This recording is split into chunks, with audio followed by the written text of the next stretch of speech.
E vamos à parte 4 da saga Os Anunnakis, em português, de David Parcerisa.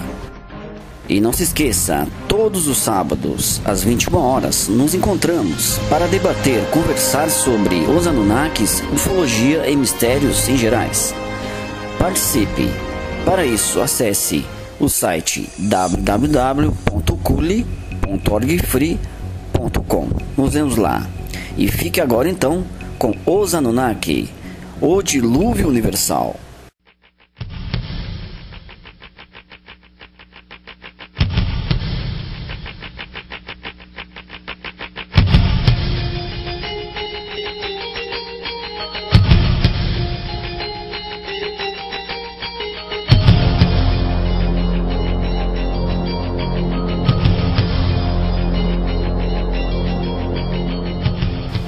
Quando começaram a se multiplicar sobre a terra, e haviam procriado filhas, vendo os filhos de Deus a formosura das filhas dos homens, tomaram dentre elas as mulheres que mais lhe agradaram. Livro de Gênesis.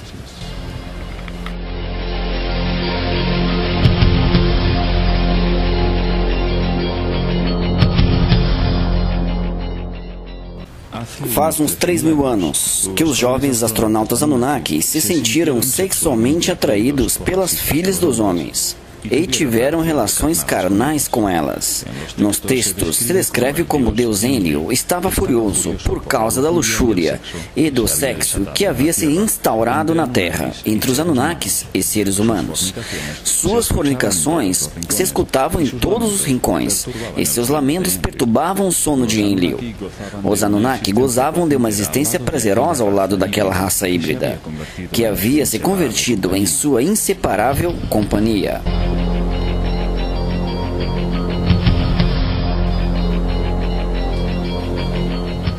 Enlil entrou em cólera devido à dependência que os Anunnakis sentiam pelos humanos. Impotente, ao perceber que não podia controlar a situação, exclamou: "Destruirei os habitantes da terra que eu criei, eu os removerei da face da terra." Mas Enlil não precisou criar nenhum sistema para aniquilar a espécie humana. Uma catástrofe de grandes dimensões se aproximava da Terra. Os planos de Enlil se haveriam de se materializar em breve. Eles dariam de bandeja, sem ter que fazer nada. O clima da Terra estava mudando e se aproximava uma nova era glacial. O frio era cada vez mais gélido e as nuvens estavam ficando escassas. A fome se estendeu por toda a terra e os deuses Anunnakis, por mandato de Enlil, não ofereceram nenhuma ajuda. Em que proclamava a ajuda para os povos famintos, mas a crueldade de seu irmão imperou com mão firme.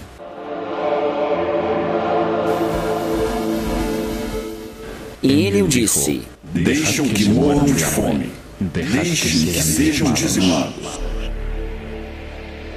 Em pouco tempo, chegou a confirmação das causas que provocaram essas mudanças climáticas. Em uma estação científica situada no extremo da África, Enlil recebeu os primeiros dados de alerta. A grande placa de gelo Antártida estava se deslizando perigosamente pelo oceano. A instabilidade dos gelos se devia à ação gravitacional que exercia o planeta Nibiru, cuja órbita se aproximava da Terra, como fazia a cada 3.600 anos, passando por entre Marte e Júpiter. A cada passo de aproximação, exercia efeitos de desequilíbrios na Terra, tanto eletromagnético como climatológico. Sem outras ocasiões, haviam produzido violentos terremotos. Dessa vez, a imensa calota polar sul, que tinha sido criada capa sobre capa, voltava a se apresentar instável. O peso da fricção em sua base provocou um calor que a aproximação de Nibiru poderia ocasionar. Enlil devia sentir uma grande satisfação quando a estação científica informou que quando uma vez a capa de gelo se partisse e deslizasse totalmente por cima do oceano, provocaria ondas tão grandes que chegariam a submergir o planeta inteiro para baixo das águas.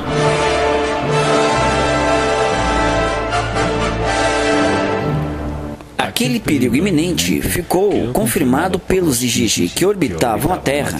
Então, se decretou uma assembleia excepcional, na qual se reuniram todos os mandatários Anunnaki para tratar as pausas a seguir. A grande convocatória teve lugar na cidade de Sipar, o porto espacial.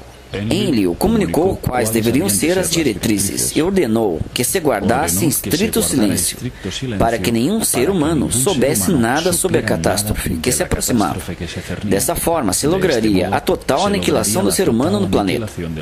Por suposto, Enki protestou energeticamente e se opôs a obedecer suas ordens, mas ante a fúria crescente de Enlil, finalmente cedeu e prometeu guardar total silêncio. Ao mesmo tempo, se preparavam várias naves Anunnaki, pois tampouco iriam sobreviver à catástrofe se permanecessem no planeta. Seus planos consistiam em esperar o momento exato para abandonar o planeta e deixarem que as águas arrasassem toda a forma de vida. Ao redor do ano 2900 a.C., a cidade de Shuruppak, um homem havia sido elevado à condição de rei. Seu nome, Ziusudra. A versão bíblica é conhecida como Noé. Enki havia gerado fruto de sua união com uma humana, mas a sua paternidade havia sido atribuída a Lameque, descendente de Adapa ou Adamo. No livro de Enoque, há detalhes de que Matusalém havia escolhido uma esposa para seu filho, Lameque. Quando essa ficou grávida, teve um filho singular, que os textos descrevem assim: Seu corpo era branco como a neve e vermelho como uma rosa florescente. O cabelo da sua cabeça e seus cachos eram brancos como a lã. E seus olhos eram formosos. E quando abriu seus olhos, iluminou toda a casa como um sol, de forma que Depois do nascimento de Noé, Lameque correu a seu pai e lhe disse: Eu criei um estranho filho, distinto e diferente do homem. É parecido aos filhos dos deuses, dos céus. Sua natureza é diferente, e não é como nós. E parece que não nasceu de mim, senão dos anjos. De forma que, sendo Noé, Ziusudra, filho de Enki, este não permitiria que fosse apagado da face da terra. E depositou nele todas as esperanças para salvar as sementes da humanidade. Mas foi só uma experiência espiritual que o fez tomar a decisão definitiva. Uma noite, Enki teve uma visão reveladora. Apareceu a ele um ser chamado Gazu, resplandecente como os céus, que ele instruiu e cedeu uma tableta com desenho de uma embarcação submergível. Essas foram suas palavras: Agora toma isso em suas mãos, para que os terráqueos herdem a terra. Chama teu filho Ziusudra, revele a ele a iminente calamidade sem romper teu juramento. Diga-lhe que construa uma embarcação para que possa suportar a avalanche de água. Uma embarcação submergível, semelhante à que te mostro nessa tableta. Que se salvem ele e sua família, e que leve a semente de tudo o que seja bom.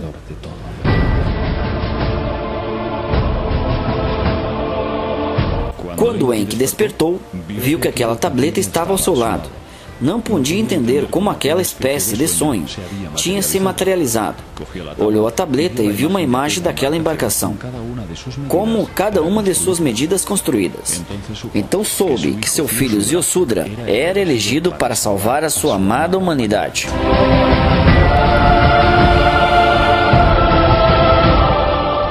Enki entrou em ação e fez isso de uma forma discreta e sutil, penetrando no subconsciente de Ziusudra, através dos sonhos ou dimensão astral, em que lhe deu as instruções para construir aquela arca, que o salvaria.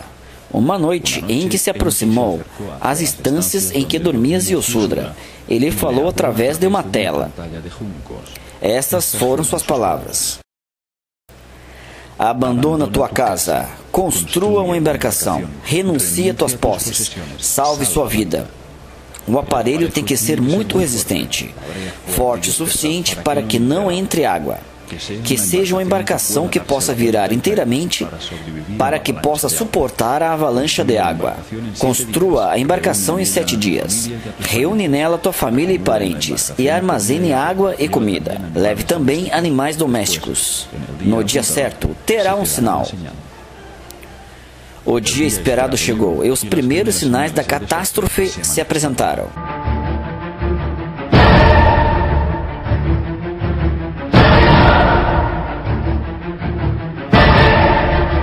Esta é a narração literal dos textos sumérios. Com o resplandor do amanhecer, uma nuvem negra se levantou no horizonte.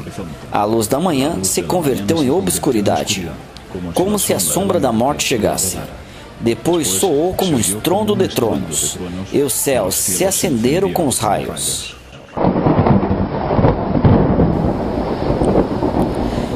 Uma capa de gelo se chocou contra outra. Imediatamente se ergueu uma grande onda. A muralha de água chegava até mesmo os céus. Uma tormenta de uma velocidade nunca vista se pôs contra o fundo da terra. Quando a onda chegou em Shuruppak, tragou a embarcação em um abismo de água. Ainda que completamente submergida, a embarcação se manteve firme. Não entrou sequer uma gota de água. Lá fora na terra, a onda pegou desprevenida as pessoas como uma batalha mortal. Ninguém pôde ver os seus semelhantes.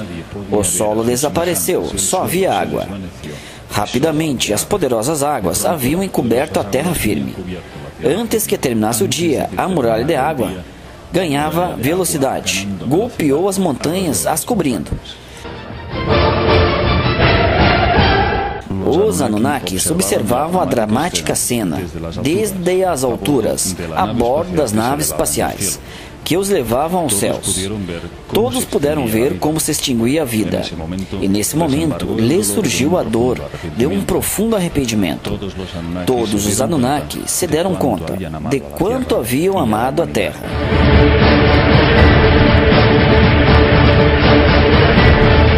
Todos choraram e se sentaram, e gritaram de impotência e dor. Se escutava os prantos de Nirhussag e Ishtar, e o resto de líderes Anunnaki.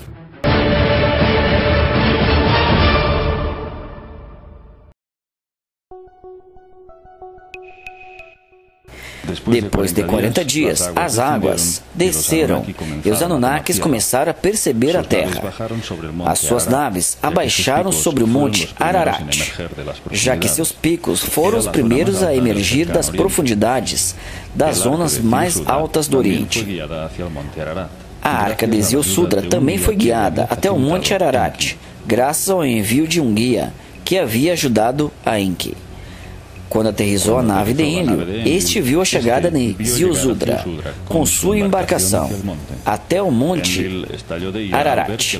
Enlil ficou revoltado ao perceber que a semente da humanidade havia se salvado. Não podia tolerar que um pequeno grupo de humanos tivesse sobrevivido. Mas Enki conseguiu persuadir e lhe fez raciocinar o fato de que todos os Anunnaki necessitariam o serviço e a ajuda do homem para reconstruir um novo mundo. Então Enlil disse a Ziusudra e a seus filhos: procriar e multiplicar-vos, e voltem a habitar a terra.